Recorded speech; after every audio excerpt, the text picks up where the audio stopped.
It's Precocious Lotus here with another Spotlight episode of Skits and Quibbles. On this Spotlight series, we are bringing to you the change makers in the arts world who are doing their bit to make the world a better place. We get to see them in action and I get to find out what makes them tick. But before that, what burlesque move have I got for you today? Join me on the main stage. I'm going to teach you today the hat twirl. And you can do this with one hand, you can do this with two hands, but you're going to have to tune in next week to do the one-handed one. So I'd like you to grab a hat and you hold it. You hold it between both hands with your hands underneath the rim of the hat. And what you're going to do is just twirl it like you would and then put it on your head. And that's how the hat twirl works. But if you've got a hat like me, where actually it looks slightly odd if you're putting it on the wrong way, you need to make sure the front of the hat is facing towards whoever the other person is. It needs to be facing outwards, and that way when you twirl it, it goes on correctly. And I'll do it from the side as well. Twirl it round and on you go. So are you ready to meet our first guest? It is Helen Clifford. She's an actress, a facilitator, a writer, a performer, and she's currently working on a project to discuss, tackle and raise awareness of homelessness. And this project in particular has been working with a local homelessness charity. And this first video that you're going to see is a little bit of her research, a little bit of the work she's performed and put together, but also the reality of being homeless. Yeah, so this is what this is for. So I'm creating a piece of theatre that I'm going to be in, essentially. So we're doing a one-woman show, comedy show around homelessness. And trying to create empathy between homelessness. So what, you're going to take a charity? No. It'll be, well, that's what we need to do. A comedy show, you think are really difficult. I know. No, but that's the fine line. But that's where I will need your help, because I don't want to take a piss. Do you know what I mean? But I want to find humour and joy somehow. I don't know, it's going to happen. Sometimes you need to look back in time to find the cause, the reasons why. Can I just check? We need to record it, but it's totally anonymous, so your voices won't go anywhere. It's just for the research for the project. So I just need to check that you're happy for us to record your voices, keep your research, and that you have no rights over the research, yeah? Okay, that's great. So how do you feel about homelessness in the town? Us all working together. It's significantly improved over the last few years. There's been drastic changes. The distance we've travelled is huge, and that's why I decided to go to the dark side, the council.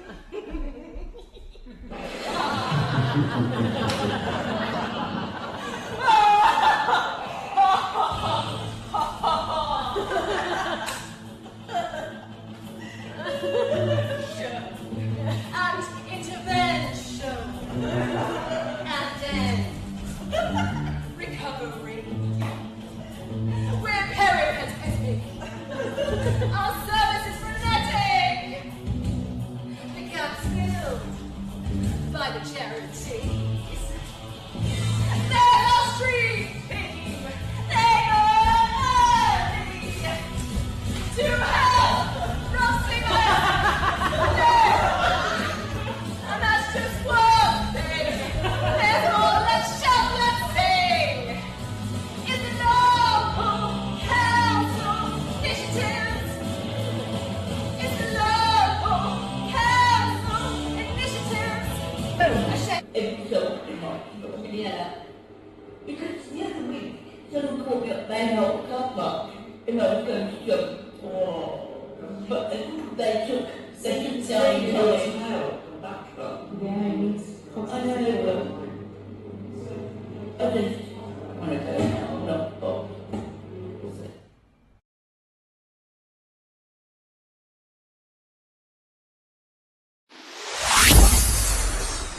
welcome to the show, Helen and Jacqui. So Hello. we've got Helen Clifford, the actress that you've just seen perform, and Jacqui Middlewood, who works as a volunteer for the Hope Centre. Now, first of all, welcome to the show, ladies. Thank you very much. Yeah, Hello, thanks for nice having to us. be here.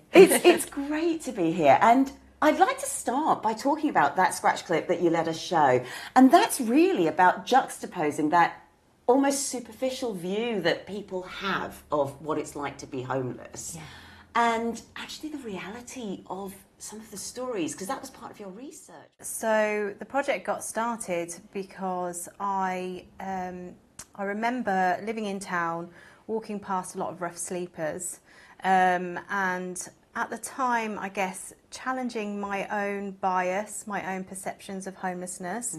But also I remember reading an article about a rough sleeper in a tent being set on fire. Oh my God. Which is horrific. And there's also stories of people coming out of clubs and urinating on rough sleepers, robbing them, abuse. And for me, it was a case of what is this sort of status divide and alienation between, you know, us and them? That's not, you know, why do people think these other human beings deserve that? Because they don't deserve that. And I guess I want to raise more awareness of the truth of homelessness. It's very complex, which I'm sure we'll get onto, and also, challenge people's thinking, get them to think more, and answer lots of questions that we have. You know, do we give money? Do we not? All those sort of questions. Those are really important questions, and it's really great that your work is going to raise those. And I've always said about theatre that theatre is actually able to reach people in a way that just writing an article doesn't sometimes. Absolutely. So it's brilliant that you're doing it. And Jacqui, you've been volunteering for Hope for a long time. Yes, I have. Yes. One of the things that you said just offset earlier was about how homelessness isn't necessarily sleeping rough. It can be sofa surfing. Could you just tell us a little bit more about Yes, it can be. It's not having a home. Yes, yes. And all that a home implies. It isn't not having a shelter, because people have been in tents, they've been in people's garages, they've been sofa surfing, as you mentioned. One lady that I love, that I know, hates living in the home that has been given to her, because it's one room in a big house where there are a lot of people that she's really frightened of.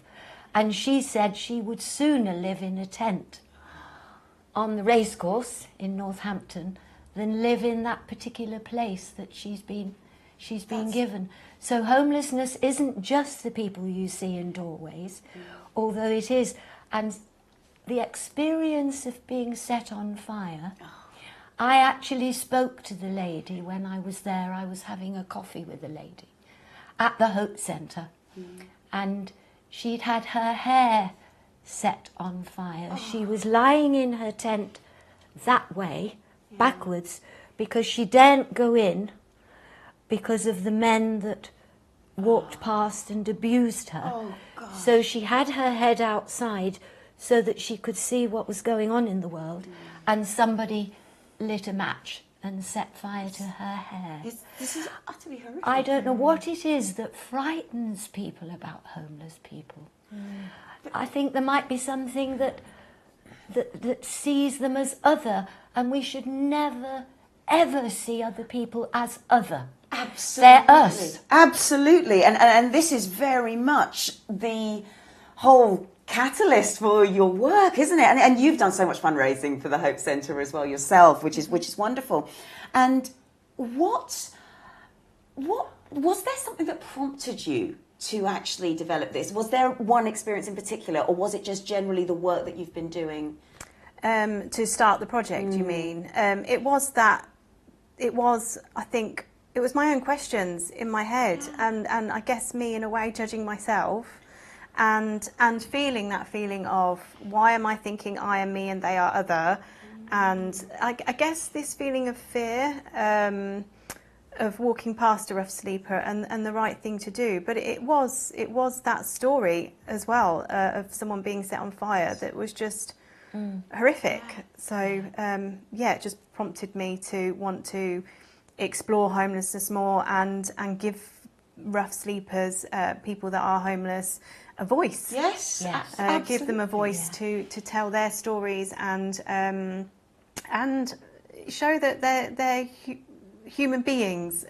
Even my language now, I feel like I'm saying they are. Do you know what I mean? It's still this separation. There's a label, isn't there? Yeah. And this is something that we can all think about, and it's just, that's wonderful having this conversation with you now, because it's making me question as well, and that's all part of the beauty of your work. Yeah. And Helen, you work with a number of organisations to bring this project together. You're quite an activist, which is great. I mean, what does each organisation bring for you, but also how do you hope they're learning from you as well, from asking those questions, from watching what you're doing? So in terms of the people I've worked with, so the Hope Centre have supported me with the project, and they supported me by giving me the time to go in with the drama group actually and do sessions with them. We did clown sessions with them, and they've supported me with providing me time and space to do interviews with people affected by homelessness, so I was able to talk to people there. I've also been supported by the Royal and Derngate Generate Scheme and Erica Martin there, so they've helped me with producing the project and giving me the space to work in, so for the development, for the research and the scratch, and also a bit of financial support as well. And then Spy Monkey, Toby from Spy Monkey, I've been working with him, so he came on as a clown mentor. Lots of support from them. I basically was able to attend his workshops, and I had 3 days with him working on clown games and understanding more what they are for and what they do, and also Tom England from Wardrobe Ensemble with devising games and techniques to work with, because I worked with young people as well at the college and the Northampton School for Boys to get their opinions and perspectives on homelessness.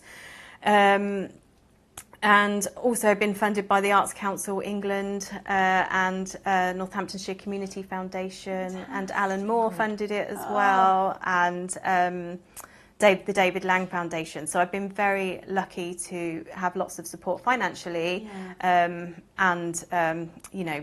practically as well.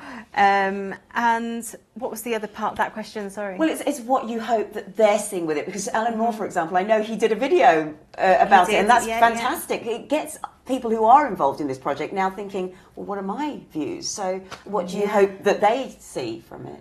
I hope, well, I think from the research, what we've discovered is that it's not as simple. There is no simple solution.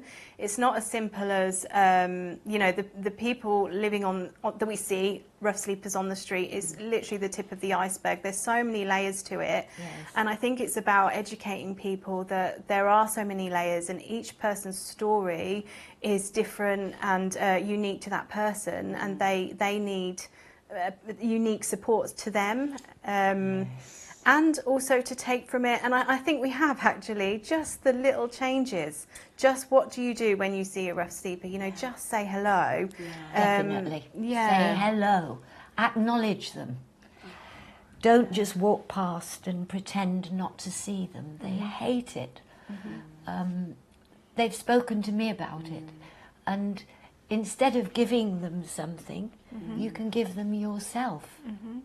If you don't want to give them food or anything, it's so easy to just say, here's a sandwich or something, but actually acknowledge them as a person. And on that note, actually, with the sandwich, the research also highlighted the assumptions that we make. We make a lot of assumptions. Oh, I'll go and buy that person a sandwich. And one of the stories was somebody was buying a rough sleeper outside a shop, an egg sandwich, regularly. And she said, oh, do you want another sandwich? And he said, but please don't buy me egg. I hate egg. So it's asking the question. And actually that was a learning thing for me. That little nugget of, I saw someone outside a shop and he asked me for a coffee. And so usually I probably would have avoided, or but I was able to say, yeah, sure, what coffee would you like? Yes, exactly. And then I bought I had to buy myself a sandwich anyway, and I thought, you know what, I'll buy a different sandwich, and then he can choose which one he wants, if he wants one. I picked up loads of sugar because I learnt from taking breakfasts and coffees out that there's so much sugar needed, obviously, to keep going, the energy. Yeah. So I took loads of sugar out to him and coffee and gave him the choice of a sandwich. And it was just that little interaction, whether I made a difference to his day, who knows? But that's where... You would have done. But it's putting your own ego aside and not having an expectation of that person, but actually doing it because, they need someone needs a bit of food for the day. And I did ask him his name as well, but he did give me a name, but was very hesitant. And I think it's building that trust. Yes, of course. Yes. There's obviously no trust. He doesn't know me. I don't know him. No. So it's just.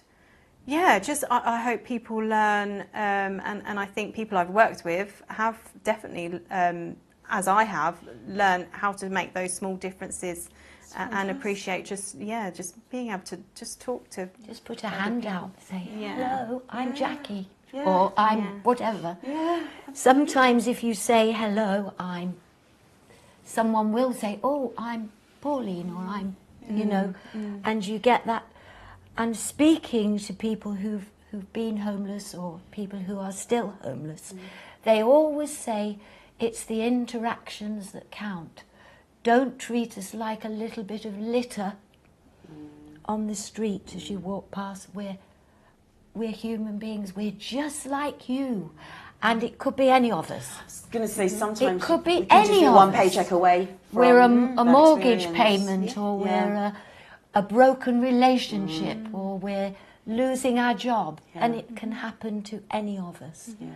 And the fear that there must be, where do I sleep, where do I go, what do I do? It's the terrifying fear of it, I would think, must be so awful. That's so powerful, just listening to you speak, and the fact that what your work has been able to do is bring that discussion into the workplace, into schools, into different environments. I think that's fantastic. For people who don't really understand what clowning is, just as an example.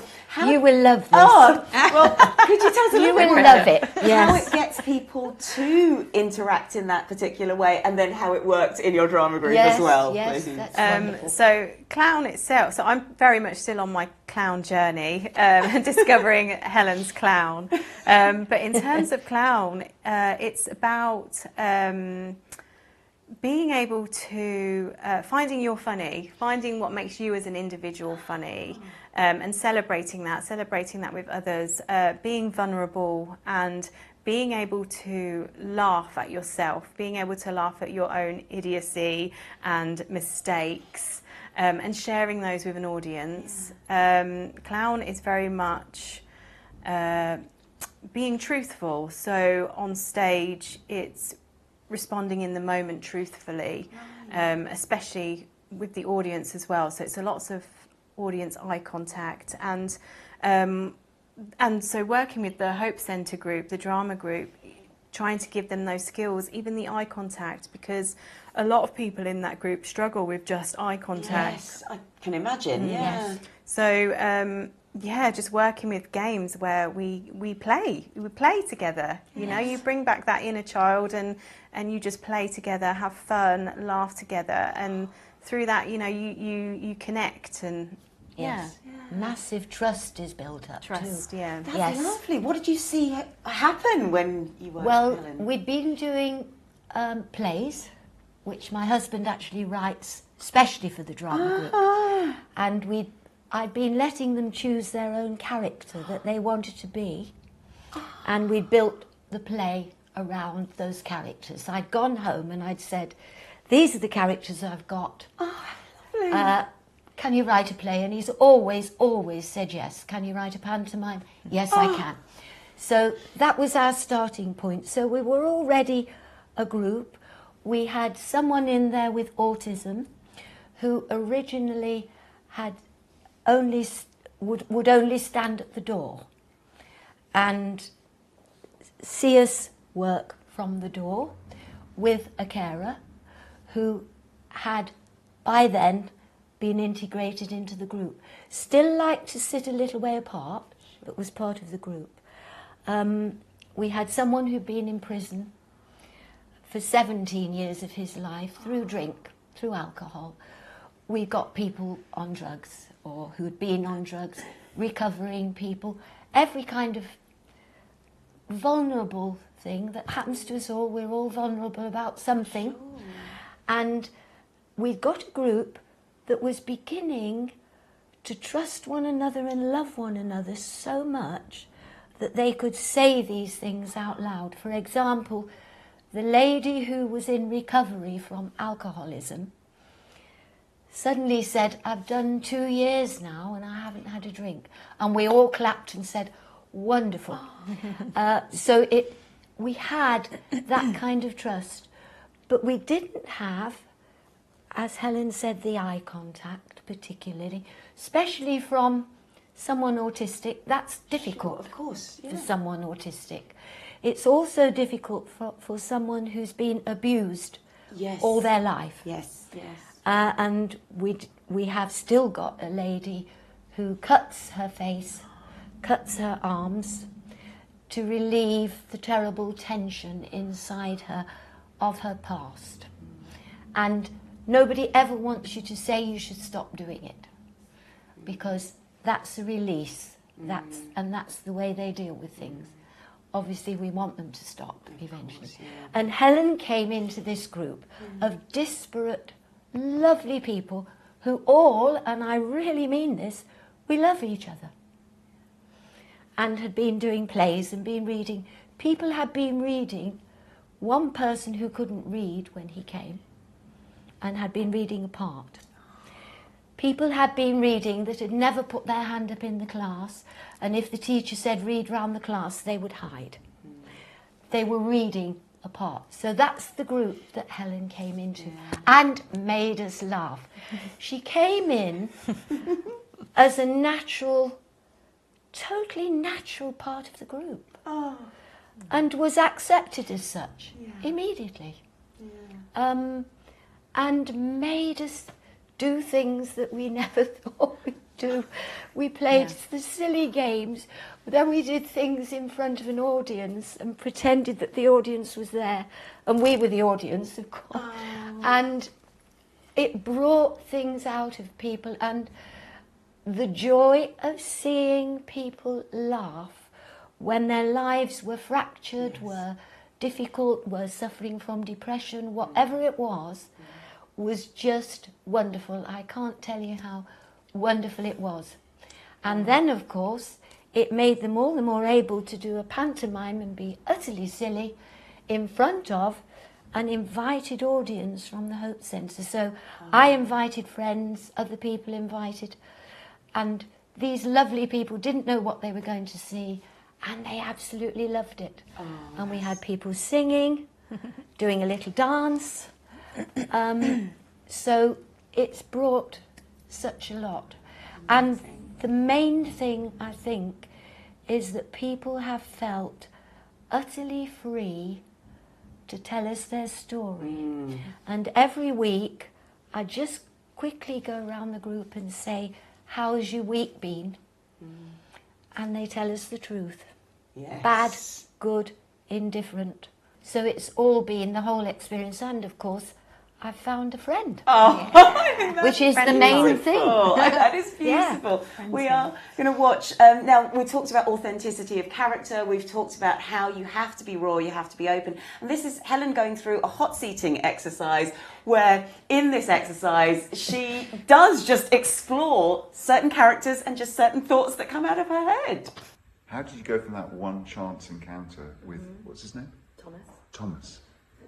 To solving homelessness all around the world, but particularly here in Hollywood? Yeah, it's quite a journey. It was hard work. Yeah. So it started with Thomas. Then I thought I just had a bit of a knack for it, with talking to people.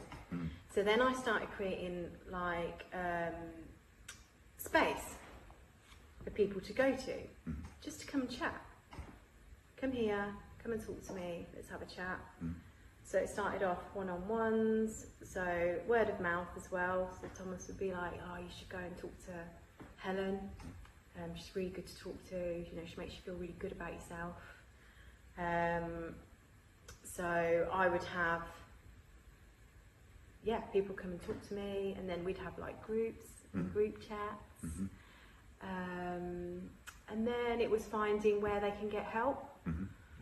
So, you know, a lot of them had drug addictions, alcohol addiction, and didn't have any family or anything. So it was pinpointing in the right direction to help them get help with those. But then I would always, a bit like, I guess, like a mentor, like supporting them along the journey, a bit like an angel.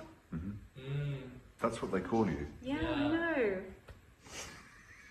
I'm so blessed with that. Yeah. Really. How do you feel about that massive social media campaign, like hashtag we all need to be like Helen the Angel?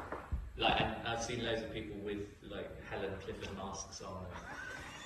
It's like it's a massive thing around the world. How do you feel about it? Oh, it's funny. You know, it's always nice when you're recognised, and I love it a little bit. Yeah, I love it. It's great. Do you think we all need to be like Helen?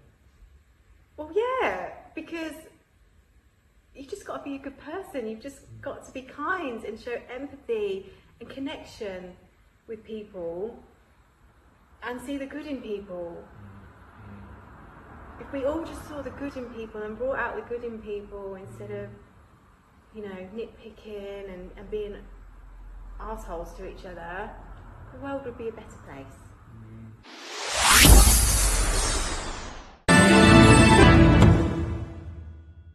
This is Giovanna Tartarone, your host of Spark and Change with Gigi, empowering personal and global transformation.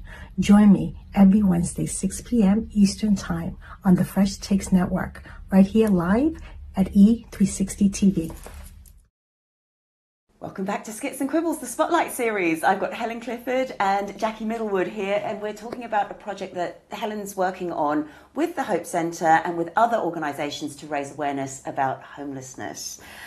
Now, performance has always been that great way to give people a voice and to make people listen to it, which I think is even more important.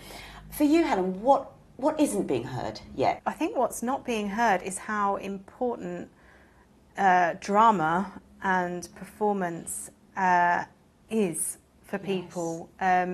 Just to be in a room with other artists, working together, playing together, having fun, you create relationships, friendships. You know, I've created extra work for myself. I think it's not valued enough. The arts and drama for me, and I think people need to go and watch new stuff, new writing, and yeah, because a lot of small companies rely on funding and ticket sales. So it's important that we get people to come and watch the new writing, because you know, people are passionate. I'm passionate about Greyfriars Island and Helen Clifford Solves Homelessness, to get the message out there, to share that with people. But we can only do that if people come and watch. And then share it with their friends. Yes, absolutely. And what about yourself, Jacqui? Either when it comes to homelessness or when it comes to drama as well? Well, drama has always been a passion of mine. I did a lot of it when I lived in Leicester. Right. So I've been dancing, I did the can-can, all sorts of things on stage in Leicester. So it's always been an absolute passion. And when I was head of a school, every year we did a production, including every single child in the school. Nobody was left out. We danced, we sang, we did all that. So it is a passion of mine. So when I was asked to do the drama group, I really jumped at it. I'd already been a volunteer talking with people, and so I jumped at it. And I have found what it does for people is untold inside things, like confidence to actually speak aloud. I had one of the drama group who is very, very vulnerable. It's the lady who cuts and has had what most of us would call a kind of life that we feel we wouldn't have got through, but she has. She's come out the other side. And just one example, my husband had written her a part standing alone, doing it on her own. And we couldn't go in the place where we usually work, so we had to go into the coffee bar to do a bit of work. And I did say to her, "Are you happy to read your part in here?" "Yes," she said. And she started reading it. It was a secret that the character in the play had got, and she started reading it. And the man who runs the Hope Centre was going past to his office, and he heard it, and he looked at her, and the expression on his face was amazing, because he had never thought he would hear that particular person ever stand up. And she stood up to do it and read something, because she never had. She was never asked at school. Well, she was half the time she wasn't at school because of her life. And I could see from his face, and I thought, wow. And it was what he was giving her was the total respect of listening to her and respecting her ability to emote, I think is the word, this particular part that she'd been given. So it is amazingly important. We're doing it now, aren't we? It's that woman's We're voice doing it actually now. that's used in the play. So we have those quite hard-hitting moments, and she very openly, once we'd built that trust with her, I remember at the beginning she was sat in a corner not joining in, and then eventually you know, she came and joined us, then joined in with the play, the games, and then she had her favourite game, which was the fruit game. She loved it. She was good at it. Really good at it. Yes. And she got to a point where she, like Jacqui said before, we sat around the table and she openly shared her experience with us, and was very happy for me to use that. So as part of the play, you know, there's lots of research, lots of information, lots of voices and perspectives and assumptions. So that's why we thought it's really important to have the voice of the human, and hear her story throughout, so that we don't get lost in everything else. Because I think that's actually how I felt doing the project. Is there's so many different perspectives, so many opposing views, not really knowing what the right thing to do is, because of all the opposing views and conflicting information, and in the end you have to come back and go, hang on, why am I doing this? And it's for the human beings that are affected. So And whilst we're both listening to Jacqui talk about how drama makes such a difference to people's lives, how does that make you feel? Because you are a professional actress and probably will have gone through, I'm making an assumption here, gone through the, oh, that's not a real job type judgment. Yet it is the one thing that can connect with people, and exactly as Jacqui was saying, when you stand on that stage, people give you the respect of listening to you. I mean, that goes so far beyond, I'm just going to stand on stage and it's big, it's huge. Massive. To be honest, I as myself, I do struggle to give my opinion, to have my voice heard with people. I have this mask and barrier. I've got a shyness, I think, and a reserved nature about me. When I go on stage, it completely opens me up, and I am able to share and express myself. And that's probably, well, maybe with a lot of actors, actresses, and it just gives me that opportunity to really be myself. And also in the room, when you're working with other people, you're in this safe environment where you can just, yeah, be you. Now, in this next video that we're going to see, you do a character parade. So this is where, again, you do perform. And lovely. Tell me a little bit about this character parade. Yeah, so actually, Toby's very good at recognising someone's joy and pleasure. And he noticed, and I think we realised, that I had pleasure and joy in sort of impersonating other people and putting on these characters.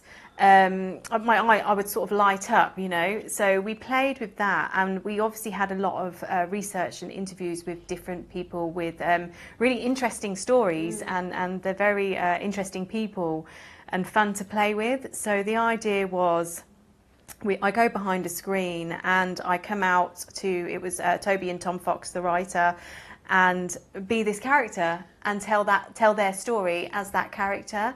And then Toby and Tom would keep asking me questions to sort of find the humour, because the subject, what we were trying to do is find humour within homelessness, which could be difficult, but for them to ask me, questions to find the funny in those stories, and also delve deeper into those stories and give some sort of narrative to help Tom with the writing. So. That's brilliant. We're going to see you do that. And just to say about the humour, you need to put some in, because I think when you're tackling such a serious subject, people can get very upset and overwhelmed that they don't listen. So I think it is important to have that balance. When we interviewed actually at the Hope Centre, it was really random timing, but perfect timing.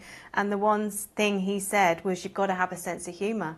You've got to have a sense of humour on the street. So that made us, sort of gave us permission in a way, like, okay, we need humour in this. Yeah. Let's have a look. This is between me and you. Yeah. But I've been teaching the homeless how to kill ducks for food. Okay. Yeah. Why'd you do that? Well, just to teach them about how to fend for themselves, you know. Right. It empowers them. Okay. I want to empower them. So how do you kill a duck? What do you do? Easy, you can do this, easy. You get some bread. Yeah.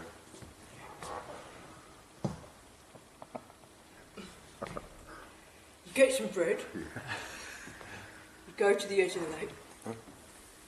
Just put a bit of bread down. Put a bit of bread down. Yeah. And you'll see, if you just stand back, yeah, and watch. The ducks will come, and then you just keep giving the bread, yeah? And you just grab it, yeah? Done. You break its neck? Done. You just break its neck? Break its neck, done. Okay. Quick, got to be quick. Take it home, skin it, fire, cook it. Duck. But I wanted to share my experience. Okay. Yeah, about Coke and giving Coke to a homeless person. Oh, no. Not cocaine. Okay. Coca-Cola. Okay, what? Yes. Did something happen to you? Yes, all it was so they were outside the co-op on the Welling Road, and I asked, so, is there anything you'd like? And they said Coke. So I thought, Coke? Why do they want a Coke? But okay. So I went in and got them full fat Coke. I think I even asked him that actually. Do you want what sort of Coke? Full fat. Okay. Went in, Coke. Came back out. Gave him the Coke. Didn't even say thank you. Didn't say thank you. Nothing. No appreciation. Nothing. Not even a smile. Do you think that was a bit rude? Yeah. Okay. And I didn't know how to handle that. Okay. Honey? Alan. I hear you'd like to talk to me. That's right, Alan. Yeah. Now they call you the angel of the street. I know. Why do they call you that? Oh, I just got a lot of empathy. I think that's all it is. You've got a lot of empathy. You got a lot of empathy. Yeah. Yeah. Yeah. I just talk to people, you know. see the person. See the person. Yeah. Now, I know that we've been talking about a very serious subject in which you try to find the humour, but of course you're working with that subject, you're working with people who are experiencing homelessness regularly. And how do you both protect your own health and well-being in order to contain that anxiety and then give it the respect and treatment that it merits? Yes. Do you want to go first, or shall I? You can go, yeah. Okay.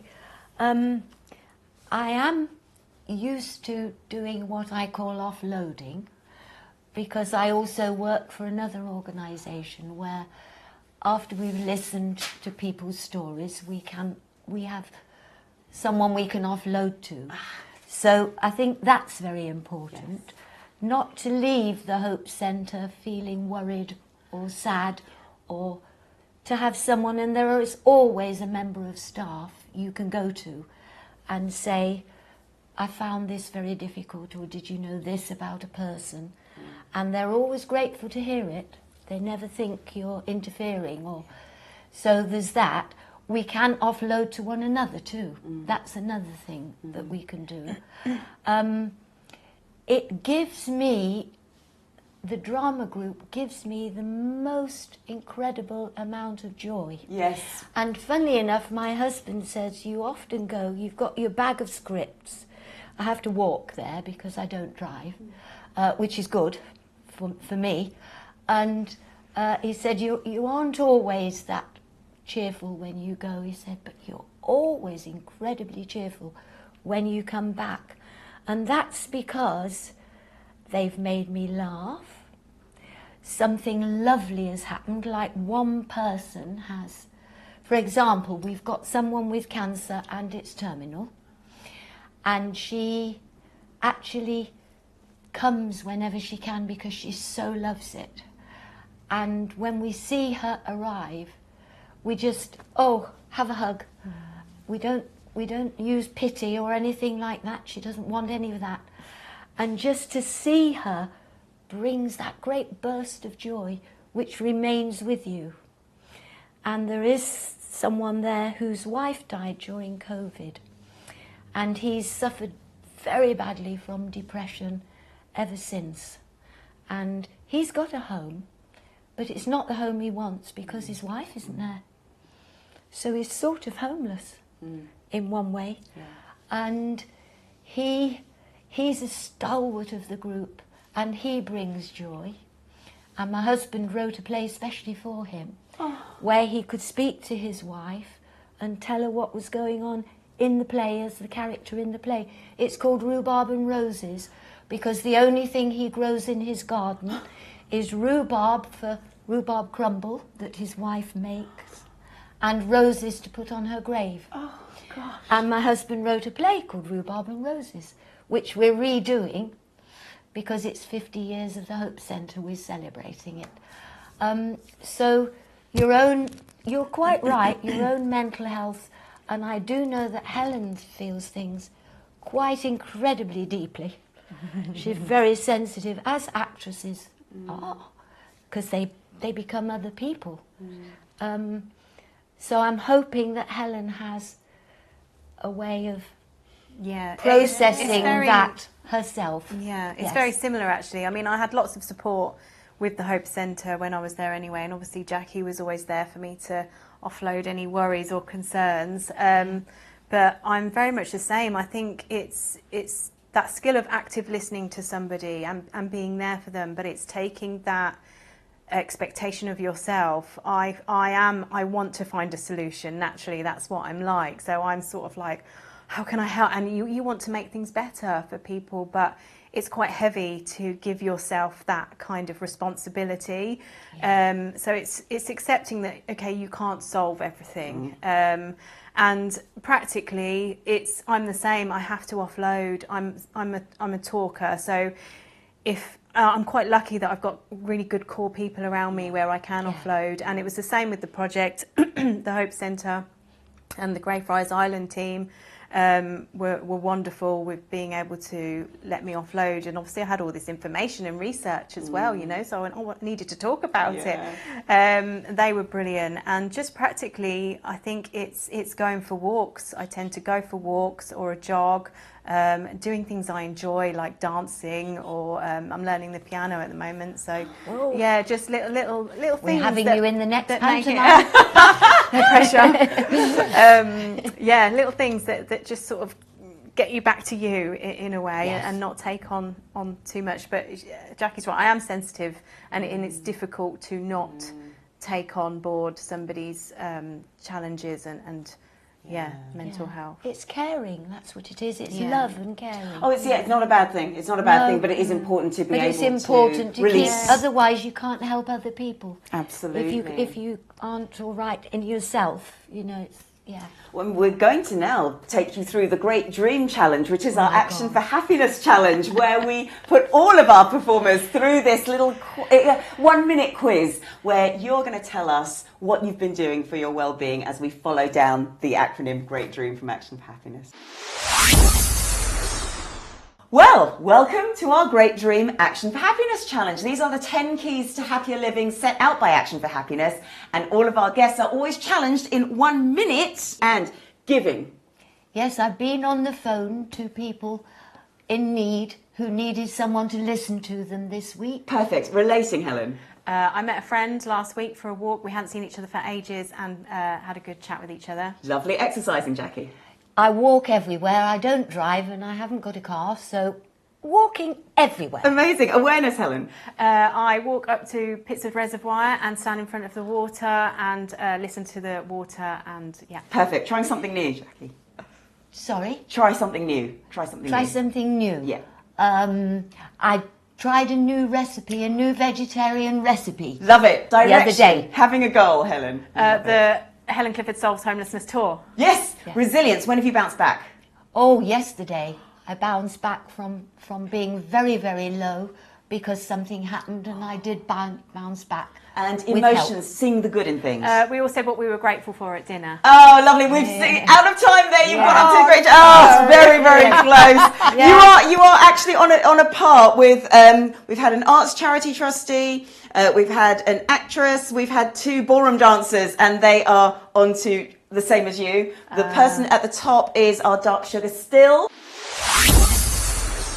So when is this project likely to be completed, and how can we come and watch? So we've completed the first stage of research and development, and we are just in the process of finalising the script. So we've got a couple of days in May to play with that, play with some feedback that we've had, and then we'll have a final script. We're applying for the Gemfest festival at the Royal and Derngate, so hopefully people will be able to see it there. And then we're looking at applying for funding for a small tour, probably in early 2025.